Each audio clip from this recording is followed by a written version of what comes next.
Before I begin, let me ask you, where are you watching from tonight? Are you curled up in your cozy home in Dallas? Maybe tuning in from the foggy streets of Seattle? Or perhaps you're listening from a quiet little town like mine, where the most excitement you get is when the mail arrives on time. Because what happened to me, well, it happened in a quiet place just like that, and it still takes my breath away when I think about it. Let me tell you what happened. It was early spring, the kind where everything still feels damp, and the mornings come with that crisp white in the air. I had just come in from sweeping the porch. Something about brushing away the dead leaves always calms me, when I heard the knock on the door. I wasn't expecting anyone. When I opened it, there he was.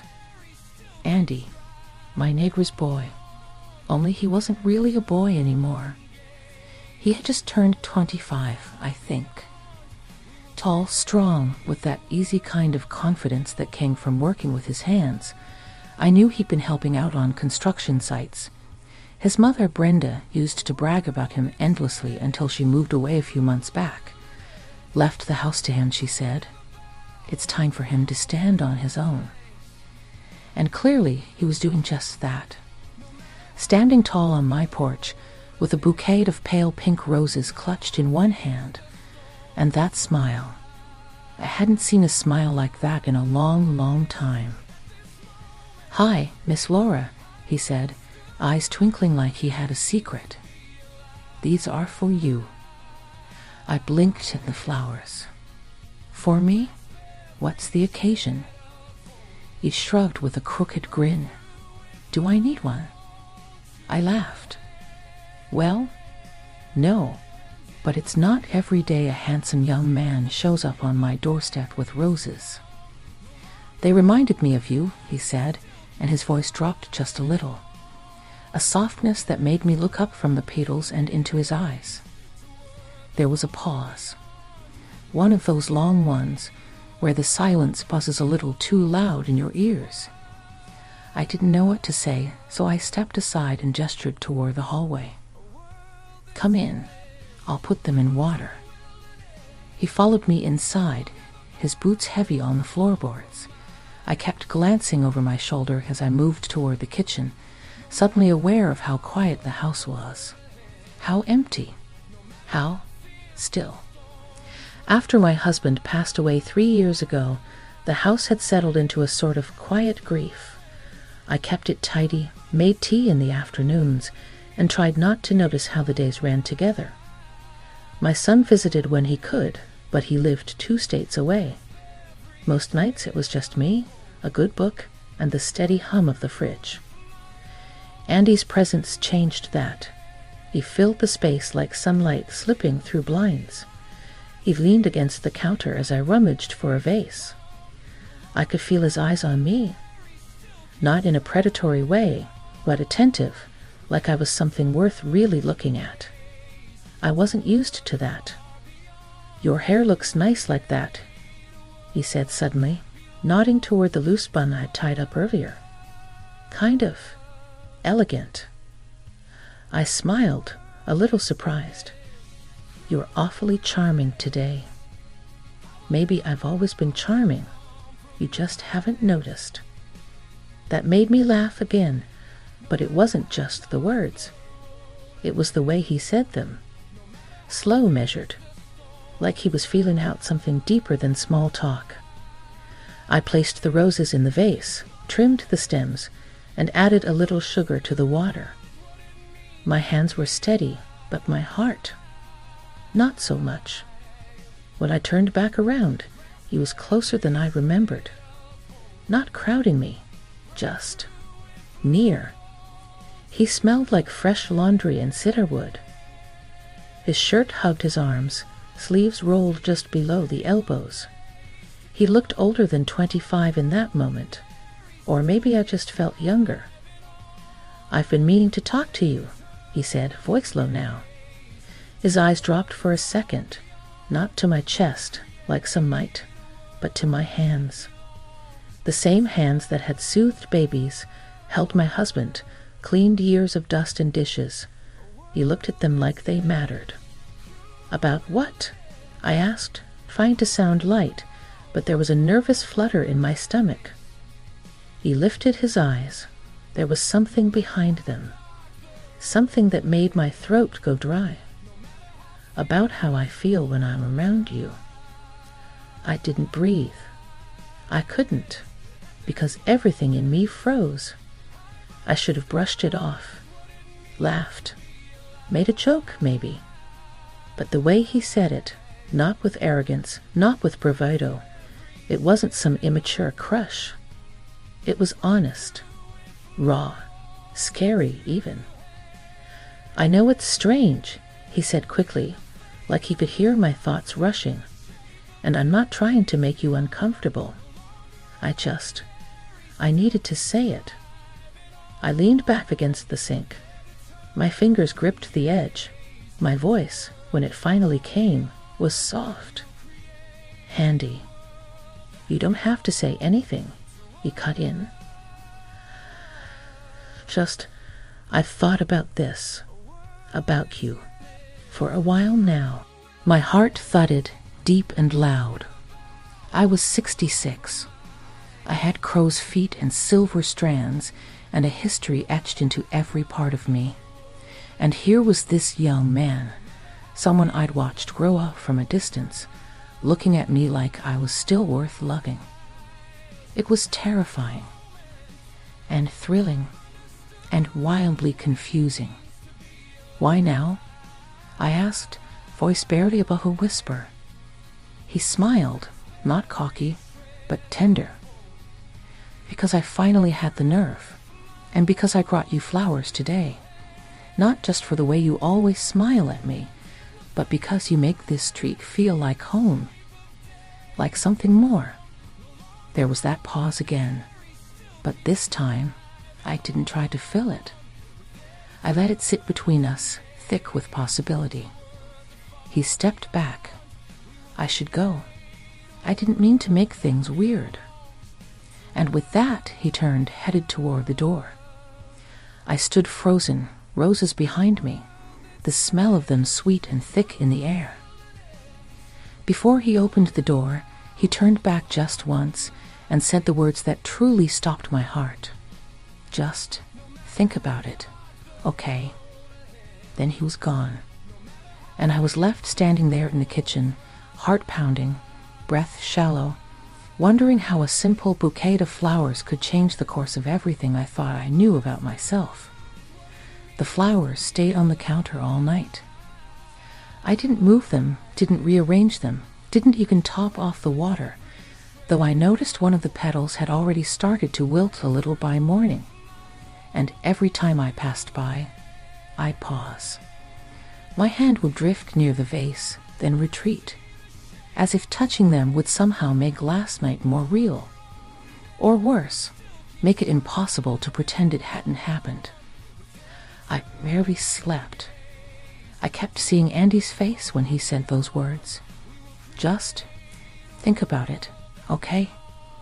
It echoed through my head like a forgotten lyric you hum without realizing. And I did think about it. More than I wanted to. More than I should have. I thought about the way he looked at me, not with pity, not with flattery, but with a kind of honest reverence. Like I was something rare. Something seen. That morning, I slipped on my robe, made tea, and took it out to the porch. The same porch I'd swept yesterday, the same creaky old wood planks I'd paced for years. Only now it felt different. Like I was waiting for something, or someone, and I hated that I was. I didn't see him that day. His truck was gone by the time I checked the driveway. No rumble of the engine, no clang of tools from the garage. Just quiet. Maybe he felt embarrassed. Maybe he realized what he'd said and regretted it. Maybe, and this stung, maybe it was all some fleeting fancy that meant more to me than it did to him. By the second day, the ache had turned into a dull sort of restlessness. So I baked. When I'm confused, I bake banana bread specifically. the kind with dark chocolate chunks and a hint of cinnamon.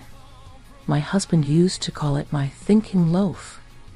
It made the house smell like something solid, something dependable, like I still had a grip on things. I had just pulled it out of the oven when I heard the knock. It was soft, hesitant. I didn't rush. I let the seconds drag out as I took off the oven mitt, smoothed down my blouse. I had bothered to wear something nice that morning and made my way to the door. There he was, Andy. No flowers this time, no smirk. Just him, hands in his pockets, eyes searching mine like he was afraid of what he might find. "I was hoping we could talk," he said. I hesitated, then stepped aside again. "Come in."